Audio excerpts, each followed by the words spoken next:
Good evening and greetings, everyone. This is Tevo with part 3 of how do you tell a false prophet, false preacher, false teacher, one that's on television, one that's worldwide, one that's near your house, that's around the corner, somebody's really well off and making millions, and somebody with nothing, if they're black, if they're brown, if they're female or male or anybody else. What do you do to tell? I'm not telling you the whole thing. It's impossible. It's so big, but I'm giving you some pointers. One of the things I've noticed, because I've researched this quite a lot, because I've been with the crowds who call people false prophets in my study around the United States of different groups and styles.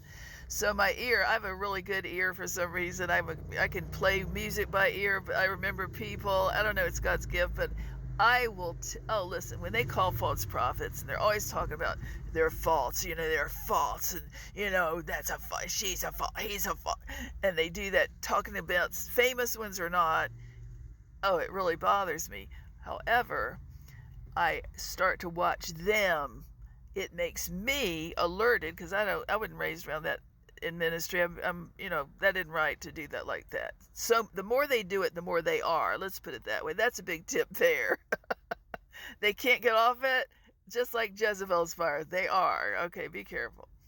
So when I hear that, I start to immediately, I'm on duty and alert for the body of Christ, and I'll just start to say, all right, now what race are they? What's their politics? What's their emotional, background seem to be? What's the group like? And what is their view of, what are the relationships and so forth? How do they know whole counsel of God? How do they respect people? And that's the bottom line with our teaching. The bottom line is they don't really love. They don't really respect. How can you tell? Well, first of all, get your list out. 2 things. Every time I'm going to say it, Jesus Christ went about doing good in Matthew, Mark, Luke, and John when he was alive in ministry and leadership, founding a global eternal church, big warfare.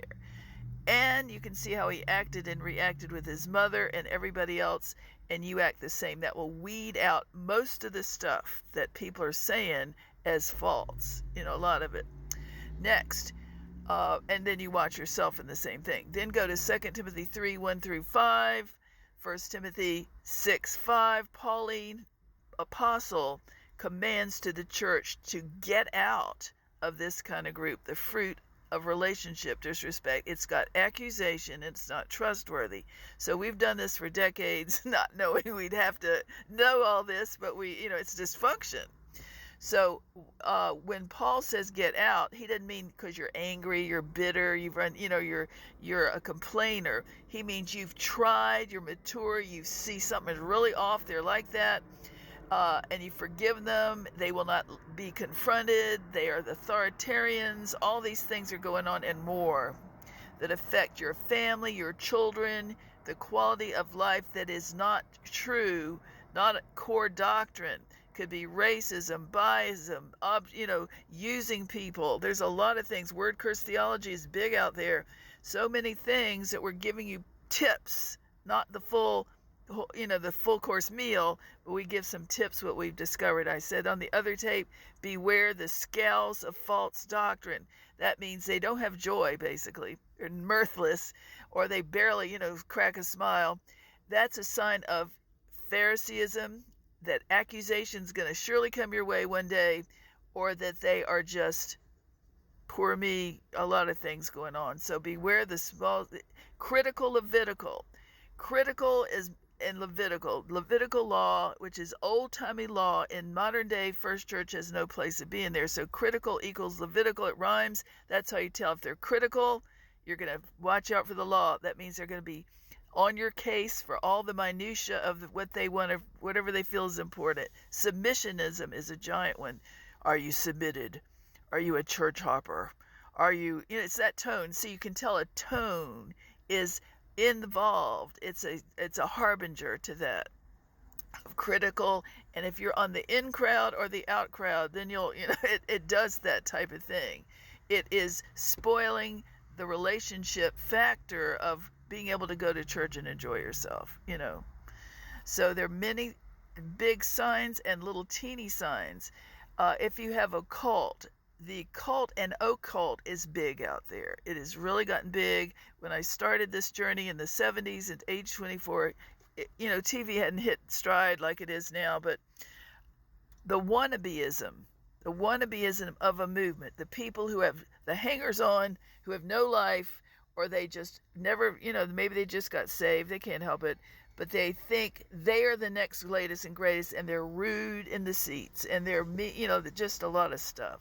So we are pro the body of Christ, we're pro leadership. You can't help it if your people do it, but I'm letting you know they do it, a lot of them. And a lot of it has to do with showbiz. That's why Paul said, way back in 1 Corinthians 1 and 3, don't say I'm for Apollos, don't say I'm for Paul, because it breeds this type of stuff and factionalism and falseness. I would say also, the more they call and dwell upon and harp on, he's a false prophet, he's a false prophet, she's a false prophet, they are false apostles. The more they do it, the more they are. They never confront them. They're not submitted to God's whole counsel. Why are they may be failing to discern the body of Christ correctly from afar, gossiping and all this stuff. Putting witch lists out is another one. I think, I've read them from afar. I never spoke, but that's called dysfunction. I had a dream, and I just have a feeling, their vibe, she's a witch or he's a witch. Let's put them on the witch list. That is false witness, and it is big time in certain places of charismatic and the prophetic, all those moving in the gifts. We are for the human, but God is not settling for this anymore. Secondhand, it is untrustworthy, it is diabolical, it is mean, it is impure, and it is witchcraft. So beware. Tell them all around the deep south for me, please, that I submit it as a Selah. And it's dysfunction. If you go to a church and they start to read you and they don't speak, that's an Ishmael. That is like privileged, the superior.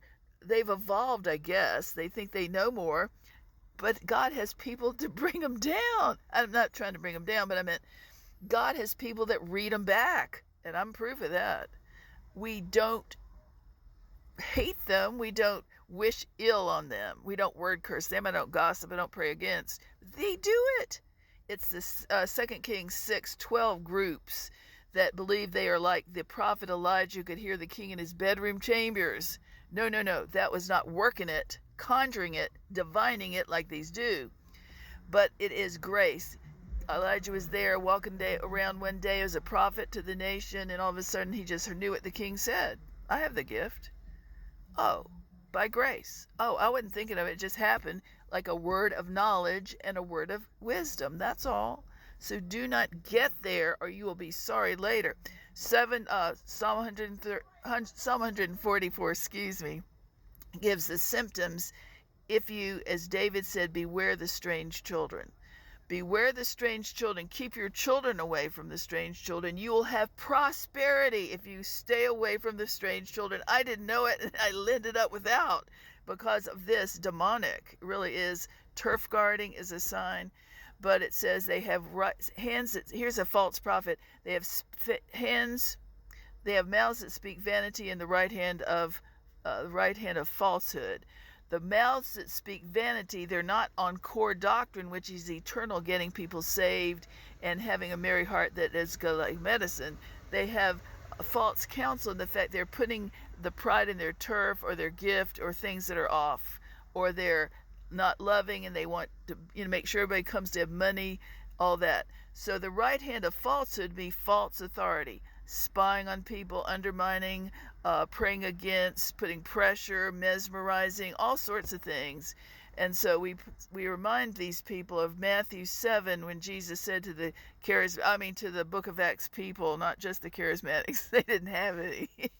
He said to the prophets, he said, many will say, Lord, Lord, and I will say, out from you, you who work lawlessness, false authority, the right hand of falsehood, as in Psalm 144, but it means to the Book of Acts, prophecy, signs and wonders, and casting out devils, and surely many others that don't do that, but I'm making a point on that.